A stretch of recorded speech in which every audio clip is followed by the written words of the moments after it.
Mitsubishi may no longer be considered a real contender on the rally raid scene, but this year the Three Diamond Company has reinvented itself. The petrol Pajero has given way to the all-new diesel engine racing Lancer. To evaluate both cars one against the other, the drivers have put them to nature's greatest test over a period of 5 weeks in Erfoud, Morocco.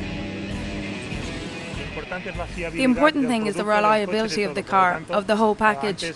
First of all, everything must start and run well. Then afterwards we need to cover a lot of kilometres so that we can adapt the car to such long courses. The cars are tested over a total of 5,000 kilometres overall, and the drivers must allow themselves time to get used to handling the new car.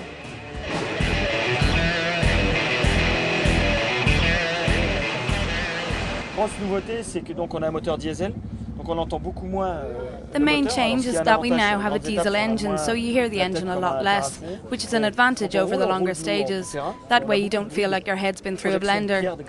When we're driving, we encounter every kind of surface imaginable, so the car comes under a lot of impact, which covers up the noise of the engine a bit. Because you don't notice the engine revs as much, it's difficult to know when it's best to change gears.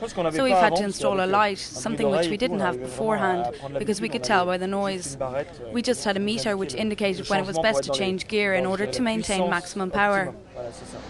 The racing Lancer already showed its quality at the start of November on its first official outing, with Peter Hansel gaining victory at Porto Alegre, but the drivers were still getting their bearings.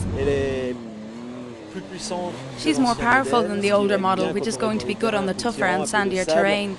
With the turbo diesel engine you have a lot more power, so that should allow us to maintain greater speed, not forgetting the horsepower of course. We've continued to work on a car which can cope with the shocks and remain comfortable at the same time. We're very happy with the result and we feel we're in a good position for the race. But we haven't really challenged her yet, so we'll have to wait and see.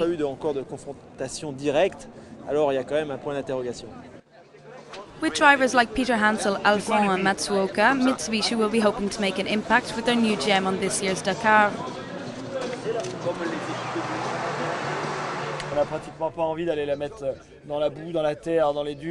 You nearly don't want to drive it into the mud, the dunes, to clip it off the trees, but that's TT 303's destiny, so I'm just hoping we'll make it all the way.